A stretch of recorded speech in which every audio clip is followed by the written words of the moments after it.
everybody. Today we are going to be reading The Principles of Communism by Frederick Engels. Frederick Engels was was Marx's closest friend and also very much contributed to Marx's works. So, I personally believe that The Principles of Communism is a very good work to read early on in your theory journey. I think that you should read it as the first thing.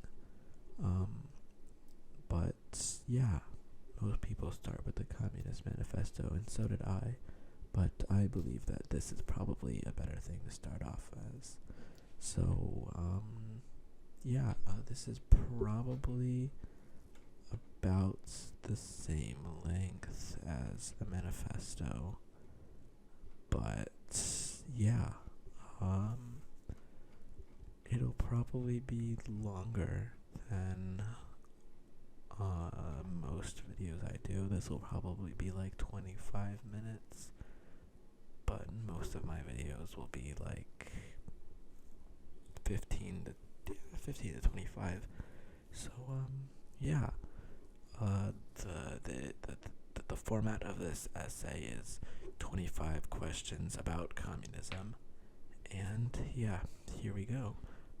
What is communism?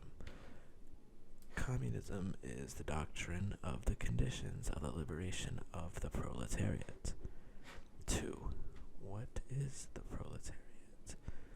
The proletariat is that class in society which lives entirely from the sale of its labor and does not draw profit from any kind of capital, whose weal and woe, whose life and death, whose sole existence depends on the demand for labor, hence on the changing state of business, on the vagaries of unbridled competition. The proletariat, or the class of proletarians, is, in a word, the working class of the 19th century. 3. Proletarians, then, have not always existed? No. There have always been poor and working classes, and the working classes has mostly been poor, but there have not always been workers and poor people living under the conditions as they are today. In other words, there have not always been proletarians, any more than there has always been free, unbridled competitions. 4. How did the proletariat originate?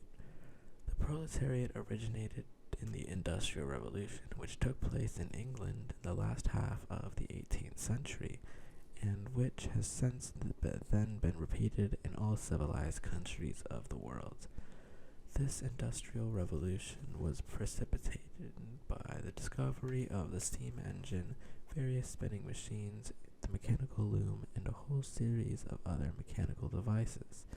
These machines were very expensive and hence could be bought only by big capitalists, altered the whole mode of production, and displaced the former workers. Because the machines turned out cheaper and better commodities than the workers could produce with their inefficient spinning wheels and hand looms. The machines delivered industry wholly into the hands of big capitalists and rendered entirely worthless the meager property of the workers, tools, looms, etc. The result was that the capitalists soon had everything in their hands and nothing remained to the workers. This marked the introduction of the factory system into the textile industry. One impulse into the introduction of machinery and the factory system had been given. This system spread quickly to all other branches of industry, especially cloth and book printing, pottery, and the metal industries. Labor was more and more divided among the individual workers, so that the worker who previously had done a complete piece of work now did only a part of that piece. This division of labor made it possible to produce things faster and cheaper. It reduced the activity of the individual worker to simple, endlessly repeated mechanical motions which could be performed not only as well but much better by a machine. In this way, all these industries fell, one after another, under the great dominance of steam, machinery, and the factory system, just as spinning and weaving had already done. But at the same time, they also fell into the hands of big capitalists, and their workers were deprived of whatever independence remained to them. Gradually, not only genuine manufacture, but also handicrafts came within the province of the factory system, as big capitalists increasingly displaced the small master craftsmen by setting up huge workshops which saved many expenses and permitted an elaborate division of labor. This is how it has come about in civilized countries at the present time. Nearly all kinds of labor are performed in factories, and in nearly all branches of work, handicrafts and manufacture have been suspended. This process has, to an ever greater degree, ruined the old middle class, especially the small handicraftsmen. It has entirely transformed the condition of workers, and two new classes have been created which are gradually swallowing up all the other. These are 1. The big capitalists, who in all civilized countries are already in almost exclusive possession of the means of subsistence and of other instruments, machines, and factories, and materials necessary for the production of the means of subsistence. This is the bourgeois class, or the bourgeoisie. 2. The class of the wholly propertyless, who are obliged to sell their labor to the bourgeoisie in order to get in exchange the means of subsistence for their support. This is called the class of proletarians, or the proletariat. 5. Under which conditions does this sale of the labor of the proletarians to the bourgeoisie take place? Labor is a commodity like any other, and its price is therefore determined by exactly the same laws that apply to other commodities. In a regime of big industry or of free competition, as we shall see, the two come to do the same thing. The price of a commodity is, on the average, always equal to the cost of its production. Hence, the price of labor is also equal to the cost of production of labor. But the cost of production of labor consists of precisely the quantity of means of subsistence necessary to enable the worker to continue working and to prevent the working class from dying out. The worker will therefore get no more from his labor than is necessary for this purpose. The price of labor, or the wage, will, in other words, be the lowest, the minimum, required for the maintenance of life. However, since business is sometimes better and sometimes worse, it follows that the worker sometimes gets more and sometimes gets less for his commodities. But again, just as the industrialist, on the average of good times and bad, gets no more and no less for his commodities than what they cost, similarly, on the average, the worker gets no more and no less than his minimum. This economic law of wages operates more strictly the greater the degree to which big industry has taken possession of all branches of production. 6. What working classes were there before the Industrial Revolution? The working classes have always, according to the different stages of development of society, lived in different circumstances and had different relations to the owning and ruling classes. In antiquity, the workers were slaves of the owners, just as they still are in many backward countries, and even in the southern part of the United States. In the Middle Ages, they were the serfs of the land-owning nobility, as they still are in Hungary, Poland, and Russia. In the Middle Ages, and indeed right up to the Industrial Revolution, there were also journeymen in the cities who worked in the service of the petty bourgeois mass. Gradually, as manufacture developed, these journeymen became manufacturing workers who were even then employed by larger capitalists. 7. In what way do proletarians differ from slaves? The slave is sold once and for all. The proletarian must sell himself daily and hourly. The individual slave, property of one master, is assured an existence, however miserable it may be, because of the master's interest. The individual proletarian, property, as it were, of the entire bourgeois class, which buys his labor only when someone has need of it, has no secure existence. This existence is assured only to the class as a whole. The slave is outside competition. The proletarian is in it and experiences it in all vagaries. The slave counts as a thing, not as a member of society. Thus, the slave can have a better experience than the proletarian, while the proletarian belongs to a higher stage of social development, and himself stands on a higher social level than the slave. The slave frees himself when all the relations of private property he abolishes only the relation of slavery and thereby becomes a proletarian. The proletarian can free himself only by abolishing private property in general. 8. In what way do proletarians differ from serfs? The serf possesses and uses an instrument of production, a piece of land, in exchange for what he gives up as part of his production or the services of his labor. The proletarian works with the instruments of production of another for the account of this other, in exchange for a part of the product. The serf gives up, the proletarian receives. The serf has an assured existence, the proletarian has not. The serf is outside competition, the proletarian is in it. The serf liberates himself in one of three ways. Either he runs away to the city and there becomes a handicraftsman, or instead of products and services, he gives money to his lord and thereby becomes a free tenant, or he overthrows his feudal lord and himself becomes a property owner. In short, by one route or another, he gets into the owning class and enters into competition. The proletarian liberates himself by abolishing competition, private property, and all class differences. 9. In what way do proletarians differ from handicraftsmen?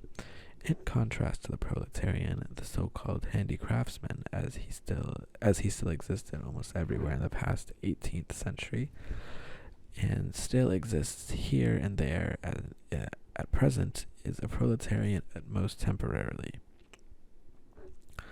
His goal is to acquire capital himself, wherewith to exploit other workers. Sorry, I need a little bit of water.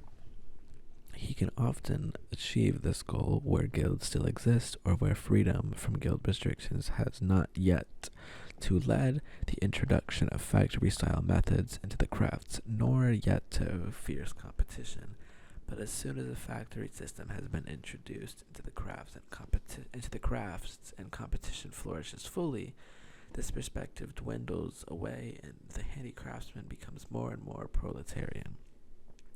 The handicraftsman therefore frees himself by becoming either bourgeois or entering the middle class in general, or becoming a proletarian because of competition, as is now more often the case, in which case he can free himself by joining the proletarian movement, i.e. the more or less communist movement. 10. In what way do proletarians differ from manufacturing workers?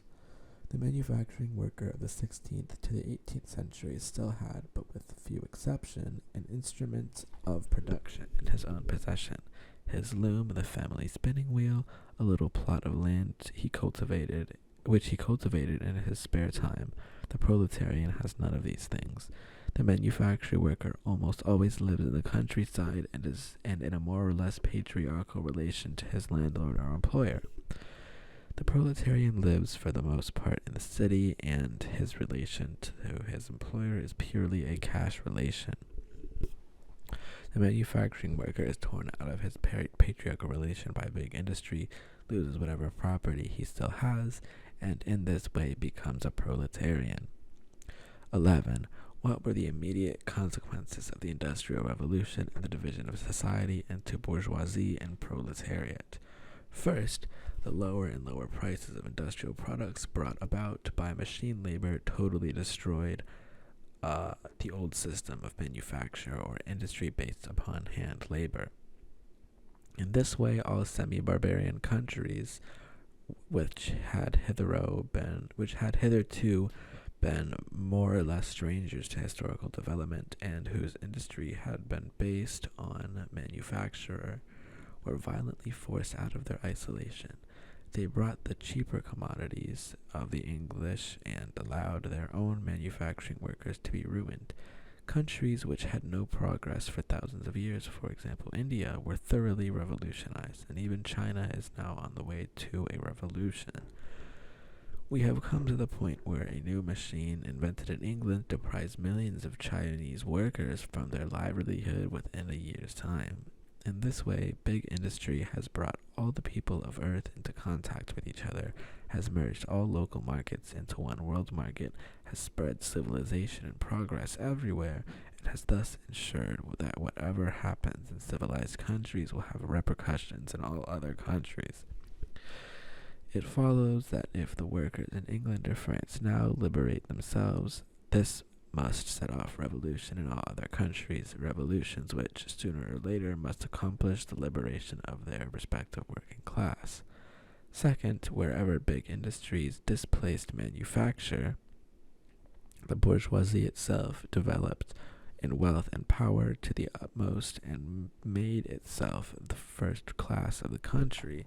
The result was that wherever this happened, the bourgeoisie took political power into its own hands and displaced the hitherto ruling classes, the aristocracy, the guild masters and their representative, the absolute monarchy.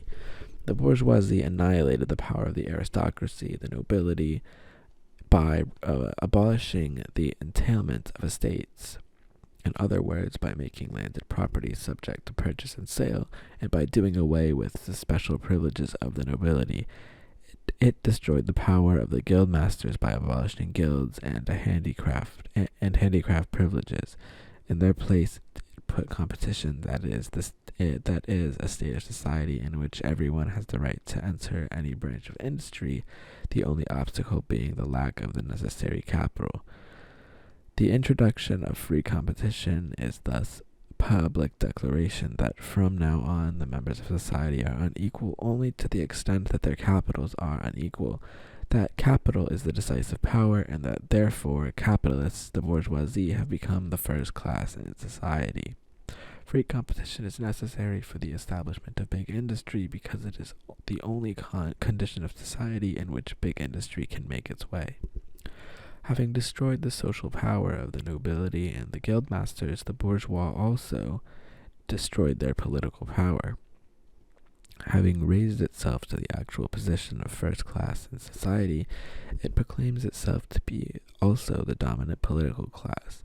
This it does through the introduction of the representative system, which rests on the bourgeois equality before the law and the recognition of free competition, and in European countries takes the form of constitutional monarchy. In these constitutional monarchies, only those who possess a certain capital are voters, that is to say, only members of the bourgeoisie. These bourgeois voters choose the deputies, and these bourgeois deputies by using their right to refuse vote taxes, choose a bourgeois government. Third, everywhere the proletariat develops in step with the bourgeoisie. In proportion as the bourgeoisie grows in wealth, the proletariat grows in numbers. For since the proletarians can be employed only by capital, and since capital extends only through employing labor, it follows that the growth of the proletariat proceeds at precisely the same pace as the growth of capital. Simultaneously, this process draws members of the bourgeoisie and proletarians together into the great cities where industry can be carried on most profitably, and by thus throwing great masses in one spot, it gives to the proletarians a consciousness of their own strength. Moreover, the further the process advances, the more new labor-saving machines are invented, the greater is the pressure exercised by big industry on wages, which, as we have seen, sink to their minimum and therewith render the condition of the proletariat increasingly unbearable. The growing dissatisfaction of the proletariat thus joins with its rising power to prepare a proletarian social revolution. 12. What were the further consequences of the Industrial Revolution? Big industry created in the steam engine and other machines the means of endlessly expanding industrial production, speeding it up and cutting its costs, with production thus facilitated in the free competition which is necessarily bound up with big industry assumed the most extreme forms. A multitude of capitalists invaded industry, and in a short while more was produced than was needed. As a consequence, finished commodities could not be sold, and a so-called commercial crisis broke out. Factories had to be closed, their owners went bankrupt, and the workers were without bread. Deepest misery reigned everywhere. After a time, the superfluous products were sold, the factories began to operate again, wages rose, and gradually business got better than ever. But it was not long before two commodities were again produced and a new crisis broke out, only to follow the same course as its predecessor. Ever since the beginning of the 19th century, the condition of industry has constantly fluctuated between periods of prosperity and periods of crisis. Nearly every 5 to 7 years, a fresh crisis has intervened, always with the greatest hardship for workers, and always accompanied by general revolutionary stirrings and the direct peril to the whole existing order of things. 13. What follows from these periodic commercial crises? First, that though big industry is in its earliest stage created free competition, it has now outgrown free competition. That for big industry, competition and generally the individualistic organization of production have become a fetter which it must and will shatter. That so long as big industry remains on its present footing, it can be maintained only at the cost of general chaos every 7 years, each time threatening the whole of civilization and not only plunging the proletarians into misery, but also ruining large sections of the bourgeoisie. Hence, either that big industry must itself be given up, which is an absolute impossibility, or that it makes unavoidably necessary an entirely new organization of society in which the production is no longer directed by mutually competing individual industrialists, but rather by the whole society operating according to a definite plan and taking into account the needs of all. Second, that big industry and the limitless expansion of production which makes it possible will bring within the range of feasibility a social order which so much is produced that every member of society will be given a position to exercise and develop all his powers and faculties in complete freedom. It thus appears that the very qualities of big industry which in our present-day society produce misery and crises are those which in a different form of society will abolish this misery and these catastrophic depressions. We see with the greatest clarity, 1, that all these evils are from now on to be ascribed solely to a social order which no longer corresponds to the requirements of the real situation, and 2, that it is possible through a new social order to do away with these evils altogether. 14. What will this new social order have to be like? Above all, it will have to take control of industry and of all branches of production out of the hands of mutually competing individuals, and instead institute a system in which all of these branches of production are operated by society as a whole. That is, for the common account, according to a common plan, and with the participation of all members in society. It will, in other words, abolish competition and replace it with association. Moreover, since the management of industries by individuals necessarily implies private property, and since competition is in reality the manner and form in which the control of industry by private property owners expresses itself, it follows that private property cannot be separated from competition and the individual management of industry. Private property must, therefore, be abolished, and in its place must come the common utilization of all instruments of production and distribution of all products according to a common agreement. In a word, what is called the communal ownership of goods. In fact, the abolition of private property is doubtless the shortest and most significant way to characterize the revolution and the whole social order, and which has been made necessary by the development of industry. and for this reason it is rightly advanced by communists as their main demand. 15. Was not the abolition of private property possible at an earlier time? No. Every change in the social order, every revolution in property relations is the necessary consequence of the new creation of the creation of new forces of production which no longer fit into the old property relations. Private property has not always existed. When, towards the end of the Middle Ages, there arose a new mode of production which could not be carried on under the then existing feudal and guild forms of property, this manufacture, which had outgrown the old property relations, created a new property form, private property, and for manufacture in the earliest stage of development of big industry, private property was the only possible property form. The social order based on it was the only possible social order. So long as it is not possible to produce so much that there is enough for all, with more left over for expanding the social capital and extending the forces of production, so long as this is not possible, there must always be a ruling class directing the use of society's productive forces and a poor oppressed class.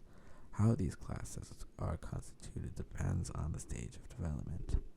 The agrarian Middle Ages gives us the baron and the serf. The cities of the later Middle Ages show us the guild master and the journeyman and the day laborer. The 17th century has its manufacturing workers. The 19th has big factory owners and proletarians. It is clear that up to now the forces of production have never been developed to the point where enough could be developed for all, and that private property has become a fetter and a barrier in relation to the further development of the forces of production. Now, however, the development of big industry has ushered in a new period. Capital and the forces of production have been expanded to an unprecedented extent, and the means are at hand to multiply them without limit in the near future. Moreover, the forces of production have been concentrated in the hands of a few bourgeois, while the mass of people while the great mass of the people are more and more falling into the proletariat, their situation becoming more wretched and intolerable in proportion to the increase of wealth of the bourgeoisie. And finally, these mighty and easily extended forces of production have so far outgrown private property and the bourgeoisie that they threaten at any moment to unleash the most violent disturbances of the social order. Now, under these conditions, the abolition of private property has become not only possible, but absolutely necessary. 16. Will a peaceful abolition of private property be possible? It would be desirable if this could happen, and the communists would certainly be the last to oppose it. Communists know only too well that all conspiracies are not only useless, but even harmful. They know all too well that revolutions are not made intentionally and arbitrarily, but that everywhere and always they have been the necessary consequence of social conditions which were wholly independent of the will and direction of individual parties and entire classes. But they also see that the development of the proletariat in nearly all civilized countries has been violently suppressed, and that in this way the opponents of communism have been working towards a revolution with all their strength. If the oppressed proletariat is finally driven to revolution, then we communists will defend the interests of the proletarians with deeds, as we now defend them with words. 17. Will it be possible for private property to be abolished at one stroke? No. No more than the existing forces of production can, at one stroke, be multiplied to the extent necessary for the creation of a communal society. In all probability, the proletarian revolution will transform existing society gradually and will be able to abolish private property only when the means of production are available in sufficient quantity. 18. What will be the course of this revolution? Above all, it will establish a democratic constitution, and through this, the direct or indirect dominance of the proletariat. Direct in England, where the proletarians are already a majority of the people. Indirect in France and Germany, where the majority of people consists of not only proletarians, but also of small peasants and petty bourgeois who are in the process of falling into the proletariat, who are more and more dependent in all their political interests on the proletariat, and who must therefore soon adapt the demands of the proletariat. Perhaps this will cost a second struggle, but the outcome can only be the victory of the proletariat. Democracy would be wholly valueless to the proletariat if it were not immediately used as a means for putting through measures directed against private property and ensuring the livelihood of the proletariat. The main measures emerging as the necessary result of existing relations are the following. 1. Limitation of private property through progressive taxation, heavy inheritance taxes, abolition of inheritance through collateral lines, brothers, nephews, etc., forced loans, etc. 2. Gradual expropriation of landowners, industrialists, railroad magnates, and ship owners, partly through competition by state industry, partly through compensation in the form of bonds. 3.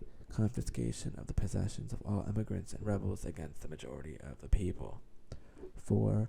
Organization of labor or employment of proletarians on publicly owned land and factories and workshops, with competition among the workers being abolished and with the factory owners, insofar as they still exist, being obliged to pay the same high wages as those paid by the state. 5. An unequal obligation on all members of society to work until such time as private property had been completely abolished. Formation of industrial armies, especially for agriculture. 6. Centralization of money and credit in the hands of the state through a national bank with state capital, and the suppression of all private banks and bankers. 7. Increase in the number of national factories, workshops, railroads, ships, bringing in new lands into cultivation, and improvements of lands already under cultivation, all in proportion to the growth of capital and labor force at the disposal of the nation. 7. Education of all children from the moment they leave their mother's care in national establishments at national cost, education and production together. 9. Construction on public lands of great places as communal dwellings for associated groups of citizens engaged in both industry and agriculture, and combining in their way of life the advantages of urban and rural conditions while avoiding the one-sidedness and drawbacks of each. 10. Destruction of all unhealthy and jerry-built dwellings in urban districts. 11. Equal inheritance rights for children born in and out of wedlock. And 12. Concentration of all means of transportation in the hands of the nation. It is impossible, of course, to carry out all these measures at once, but one will always bring others in its wake. Once the first radical attack on private property has been launched, the proletariat will find itself forced to go even further, to concentrate increasingly in the hands of all state capital, all agriculture, all transport, all trade. All the foregoing measures are directed to this end, and they will become practicable and feasible, capable of producing their centralizing effects to precisely the degree that the proletariat, through its labor, multiplies the country's productive forces. Finally, when all capital production,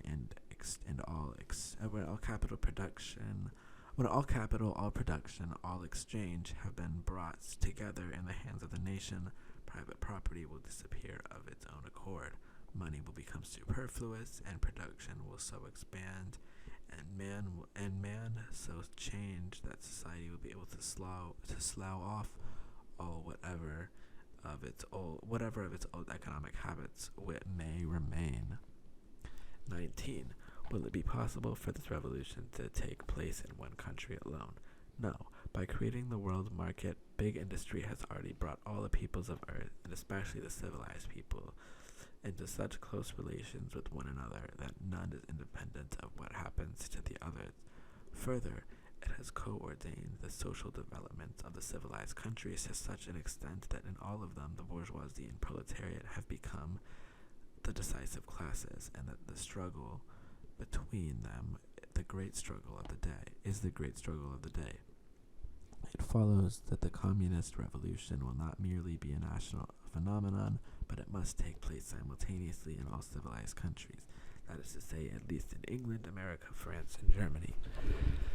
It will develop in each of these countries more or less rapidly, according as one country or as the other has a more developed industry, greater wealth, a more significant mass of productive forces.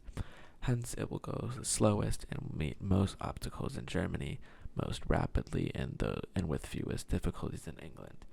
It will have a powerful impact on the other countries of the world and will radically alter the course of development which they have followed up to now, while greatly stepping up its pace. It is a universal revolution and will accordingly have a universal range. That's a long one. 20.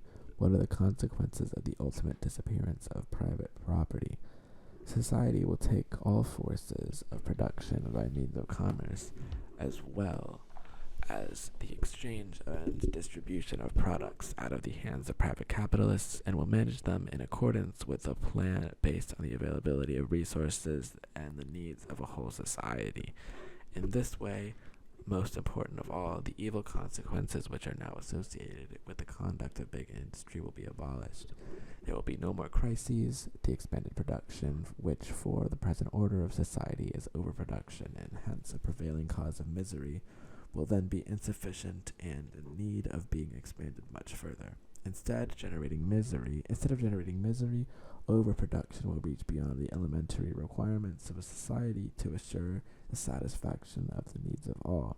It will create new needs and at the same time the means of satisfying them. It will become the condition of and the stimulus to new progress, which will no longer throw the whole social order into confusion, as progress has always done that in the past. Big industry, freed from the pressure of private property, will undergo such an expansion that what we now see will seem as petty in comparison as manufacture seems when being put beside the big industry of our own day. This development of industry will also make available to society a sufficient mass of products to satisfy the needs of everybody. The same will be true of agriculture, which also suffers from the pressure of private property and is held back by the division of privately owned land into small parcels. Here, existing improvements in scientific procedures will be put into practice, with a resulting leap forward, which will assert to society all the products it needs. In this way, the abundance of goods will be able to satisfy the needs of all its members. The division of society into different mutually hostile classes will then become unnecessary. Indeed, it will not be only unnecessary, but intolerable in the new social order. The existence of classes originated in the division of labor, and the division of labor, as it has been known up to the present, will completely disappear. For mechanical and chemical processes are not enough to bring industrial and agricultural production up to the level which we have described. The capacities of these men who make use of these processes must undergo a corresponding development, just as the peasants and manufacturing workers of the last century changed their whole way of life and became quite different people when they were drawn into big industry. In the same way, communal control over production by society as a whole and the resulting new development will both require an entirely different kind of human material. People will no longer be, as they are today, subordinated by a single branch of production, bound to it, exploited by it. They will no longer develop one of their faculties at the expense of all others. They will no longer grow only one branch of a single branch of production as a whole. Even industry as it is today is finding such people less and less useful. Industry controlled by society as a whole and operated according to a plan presupposes well-rounded human beings, their faculties developed in a balanced fashion, able to see the system of production in its entirety. The form of the division of labor, which makes one a peasant, another a cobbler, a third a factory worker, a fourth a stock market operator, has already been undetermined by machinery and will completely disappear. Education will enable young people to quickly familiarize themselves with the whole system, to familiarize themselves with the whole system of production and to pass from one branch of production to another in response to the needs of society or to their own inclinations. It will, therefore, free them from the one-sided character which the present-day division of labor impresses upon every individual. Communist society will, in this way, make it possible for its members to put their comprehensively developed faculties to full use. But when this happens, classes will necessarily disappear. It follows that society organized on a communist basis is incompatible with the existence of classes on the one hand, and that the very building of such a society provides the means of abolishing class differences on the other. A corollary of this is that the difference between city and country is destined to appear. The management of agriculture and industry by the same people rather than by two different classes of people is, if only for purely material reasons, a necessary condition of communist association. The dispersal of the agriculture population on the lands alongside the growing of the industrial population into the great cities is a condition which corresponds to an underdeveloped state of both agriculture and industry, and can already be felt as an obstacle to further developments. The general cooperation of all members in society for the purpose of planned exploitation of the forces of production, the expanses of production to the point where it will satisfy the needs of all, the abolition of a situation in which the needs of some are satisfied at the expense of the needs of others, the complete liquidation of classes and their conflict, the rounded developments of the capacities of all members of society, through the elimination of the present divisions of labor, through industrial education, through engaging in varying activities, through participating by all in the enjoyments produced by all. Through the combination of city and country, these are the main consequences of the abolition of private property. 21. What will the influence of communist society be on the family? It will transform the relations between the sexes into a purely private matter which concerns only the persons involved and into which society has no occasion to intervene. It can do this since it does away with private property and educates children on a communal basis, and in this way removes the two bases of traditional marriage, the dependence rooted in private property of the woman on the man and of the children on the parents. And here is the answer to the outcry of the highly moral Philistines against the community of women. Community of women is a condition which belongs entirely to a bourgeois society and which today finds its complete expression in prostitution. But prostitution is based on private property and falls within it. Thus, communist society, instead of introducing community of women, in fact abolishes it. 2. What will be the attitude of communism to existing nationalities? The nationalities of people associating themselves in accordance with the principle of community will be compelled to mingle with each other as a result of this association and will thereby dissolve themselves, just as the various estate and class distinctions must appear through the abolition of their basis, private property. 23. What will be its attitude to existing religions? All religions so far have been the expression of historical stages of development and of individual peoples or groups of peoples, but communism is a stage of historical development which makes all existing religions superfluous and brings about their disappearance. 24. How do communists differ from socialists? These so-called socialists are divided into three categories. 1. Reactionary socialists. The first category consists of adherents of a feudal and patriarchal society which has already been destroyed and is still daily being destroyed by big industry and world trade and their creation, bourgeois society. This category concludes from the evils of existing society that feudal and patriarchal society must be restored because it was free of such evils. In one way or another, all their proposals are directed to this end. This category of reactionary socialists, for all their steaming partisanship and their scalding tears from the misery of the proletariat, is nevertheless energetically opposed by the communists for the following reasons. 1. It strives for something which is entirely impossible. 2. It seeks to establish the rule of the aristocracy, the guild masters, the small producers, and their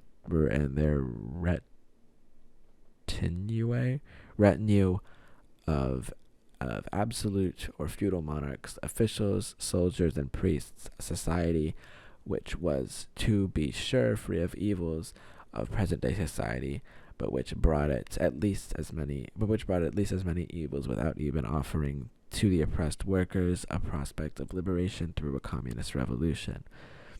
And 3, as soon as the proletariat becomes revolutionary and communist, these reactionary socialists show their true colors by immediately making common cause with the bourgeoisie against the proletarians. 2. Bourgeois socialists. The second category consists of adherents of present-day society who have been frightened for its future to the evils to which it necessarily gives rise. What they want, therefore, is to maintain this society while getting rid of the evils getting rid of the evils which are an inherent part of it. To this end, some propose mere welfare measures, while others come forward with grandiose systems of reform, which, under the pretense of reorganizing societies, are in fact intended to preserve foundations and hence the life of existing society. Communists must unremittingly struggle against these bourgeois socialists because they work for the enemies of the communists and protect the society which communists aim to overthrow. A little interjection here. The modern equivalent of this would be social democrats, and social democracy can only keep existing through the exploitation of the imperial periphery and through unequal exchange.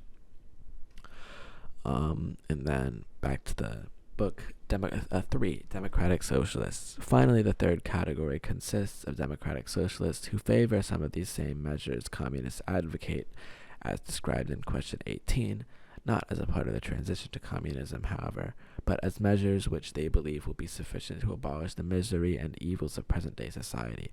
These democratic socialists are either proletarians who are not yet sufficiently clear about the conditions of the liberation of their class, or they are representatives of the petty bourgeoisie, a class which, prior to the achievement of democracy and the socialist measures to which it gives rise, has many interests in common with the proletariat. It follows that in moments of action, the communists will have to come to an understanding with these democratic socialists, and in general to follow as far as possible a common policy with them, provided that these socialists do not enter into the service of the ruling bourgeoisie and attack the communists. It is clear that this form of cooperation does not exclude the discussion of differences. 25. What is the attitude of the communists to the other political parties of our time? This is the attitude is different in different countries. In England and France and Belgium, where the bourgeoisie rules, the communists still have a common interests with the various democratic parties, an interest which, and is all the greater and more closely the socialistic measures they champion approaches the aims of the communist. That is, more clearly and definitely they represent the interests of the proletariat, and the more they depend on the proletariat for support. In England, for example, the working class Chartists are infinitely closer to the communists than the democratic petty bourgeois or the so-called radicals. In America, where a democratic constitution has already been established, the communists must make common cause with the party which will turn this constitution against the bourgeoisie and in the interests of the proletariat, that is, with the agrarian national reformers. In Switzerland, the radicals, though a very mixed party, are the only groups in which the communists can cooperate, and among these radicals, the Vaudois and the Genevese are the most advanced. In Germany, finally, the decisive struggle on the order of the day is that between the bourgeoisie and the absolute monarchy, since the communists cannot enter upon the decisive struggle between themselves and the bourgeoisie until the bourgeoisie is in power. It follows that it follows that it is in the interest of the communists to help the bourgeoisie to power as soon as possible in order the sooner to be able to overthrow it. Against the governments, therefore, the communists must continually support the radical liberal party in taking care to avoid the self-deceptions of the bourgeoisie and not fall for the enticing promises of benefits which a victory for the bourgeoisie would allegedly bring the proletariat. The sole advantages which the proletariat would derive from a bourgeois victory would consist: 1.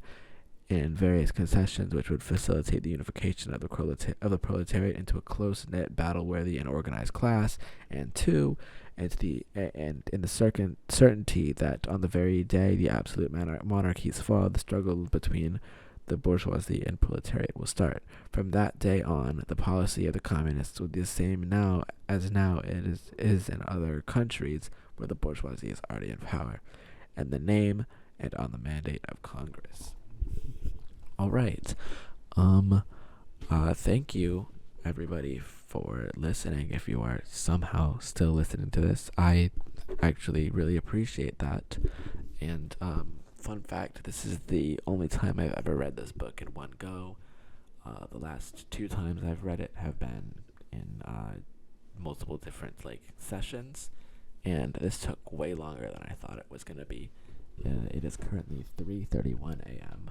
where I live, and I started reading this at I started getting ready to record this video at 2. So yeah, I have no clue where I got 25 minutes from in the beginning of this video. I guess I forgot how long it was just because it doesn't really seem that long. But yeah, I had a lot of fun reading that actually. And yeah, I will see you next time, I guess. Bye.